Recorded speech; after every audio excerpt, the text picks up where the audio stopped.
What's poppin', Monster Hunters? It's me, MT, and welcome back to the Heavy Spoiler Show, y'all. Spoilers for Monarch Legacy of Monsters Episode 7 coming to your faces general directions, so if you haven't seen that episode, go watch that before watching this, you dingus. Like, what the heck are you doing? Because I'm about to switch things up a little to focus on this episode's big revelations and how those revelations could potentially lead towards a massive monster multiverse event. Maybe even as soon as the new Godzilla Kong New Empire movie. So let's just get into this thing. And oh my god, the hacker formerly known as May used to work for the big bads of Godzilla Vs Kong, APEX Cybernetics. I knew those motherfreakers were around here somewhere. I thought Michelle Duvall was working for APEX, but apparently it was May who used to work for APEX this entire time, which makes sense considering May's strong background in computer programming. The word APEX apparently comes from the first two letters of the first two words of Applied Experimental Technologies, back when that company was known as AET to May/Korra. Not sure what I'm going to call this character now that we know that May isn't actually May anymore, so I'll probably just fluctuate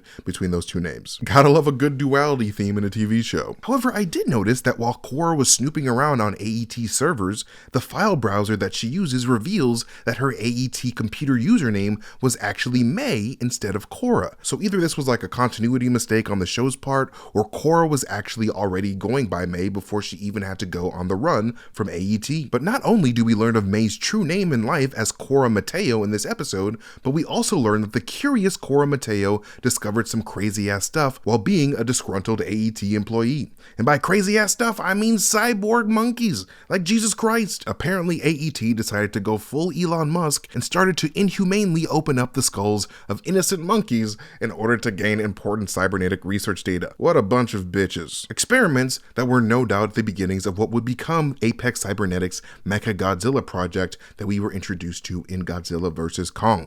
In that movie, we learned that APEX Cybernetics CEO Walter Simmons, who gets multiple shoutouts in this new episode of Monarch, repurposed one of the skulls of the monster Ghidorah in order to create a kaiju supercomputer capable of controlling their man-made monster, Mechagodzilla, with APEX scientist Ren Serizawa in the pilot's chair wearing a helmet that connected his own mind with the techno-organics of that Ghidorah supercomputer. Walter Simmons' main goal with Mechagodzilla and APEX Cybernetics as a whole was to become the new apex predator on Earth after Godzilla revealed to humanity that they were just tiny ants on a much bigger planet housing godlike monsters, and also to reap the corporate and political benefits that being the most powerful man on the planet brings, because rich dudes going through midlife crises always be doing some wild ass shit. Like, I honestly would not be surprised to see Elon Musk attempt something like this if kaiju were real in our universe. Like, that dude already killed so many monkeys in real life, so Jesus Christ, God knows what he would do. But anyways, it seems like Korra's coding work with AET has been crucial to the development of Ren Serizawa's cybernetic neural interface helmet, which is of course why Korra discovers AET was running their messed up experiments on innocent monkeys who just want to eat a banana and convert that banana into throwable poop. You know, just guy things. And later on in the episode, when boss lady Brenda is threatening Korra/May with legal action, she reveals to May that she and AET have got a massive boner for Godzilla's neurological system and unlocking its secrets, so they can apply any scientific revelations towards the creation of experimental technology that the company can profit from. Not only this, but we also learned from Brenda that AET has already built a strong connection with the super secretive Monarch agency by the year 2015, a connection that only deepens following the deal that Monarch makes with AET to release Korra from corporate captivity. This would make sense as at the beginning of Godzilla vs Kong, APEX CEO Walter Simmons was extremely familiar with the research of Monarch's best scientists, which is why we see him and Ren Serizawa sneak their way into the office of former Monarch scientist Nathan Lind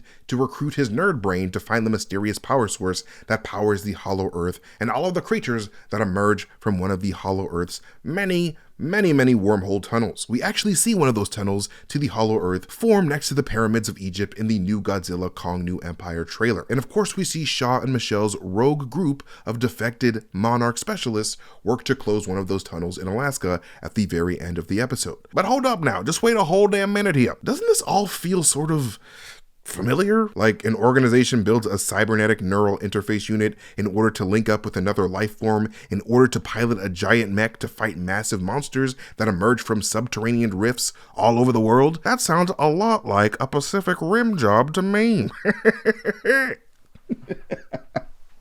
I hate that I said that. But no, seriously, remember when Pacific Rim Uprising director Stephen DeKnight said on Twitter that a crossover between Pacific Rim and Legendary's Godzilla Kong Monsterverse was his long-term plan for the franchise, and something that Legendary was deeply considering? I think that shit is actually starting to go down. And you know what? They should totally do it too, as it would make total sense, considering how the Monsterverse seems to be implying that the Hollow Earth isn't actually in the center of the Earth at all. And all of these vortex tunnels that populate the planet are actually wormholes to a completely separate pocket reality. When Apex sends their gravity-resistant vehicles along with Kong through one of these Hollow Earth vortexes in Antarctica in Godzilla Vs Kong, what they experience isn't like they fell through a really long hole of darkness until they breached the Earth's core. Oh no, that's not what happens. Because as soon as they step through that vortex, it appears to act as a cosmic high-speed warp device that transports whatever can survive the trip to a completely separate dimension entirely. This is actually something that was teased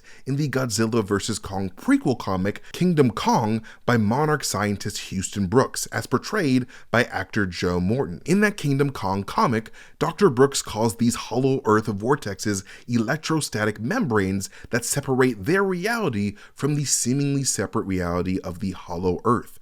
If this is indeed the case, then Legendary Pictures might just be implying that both the Monarch Godzilla universe and the Pacific Rim universe are two separate universes that both connect to the same Hollow Earth pocket dimension, meaning that all the kaiju that have been menacing both universes appear to be native to the same Hollow Earth dimension, even the precursor aliens of the Pacific Rim lore. And that's a possibility that seems ultra believable to me, especially when you consider how the kaiju of Pacific Rim seem to be powered by a similar blue energy to the energy source that empowers the Hollow Earth and has caused all the Hollow Earth wildlife to mutate to gargantuan proportions. And the reason why I'm bringing this up is that these two universes seem to be paralleling each other quite a good bit. I mean, in both universes, kaiju seem to come out of nowhere around the same time, with 2014 being the big year for the Monarch universe and 2013 being when Pacific Rim saw their first kaiju, with Monarch humanity responding in a similar way to the Pacific Rim universe by creating a massive robotic monster with a plasma cannon super similar to the plasma cannons found on Gypsy Danger in the Pacific Rim universe.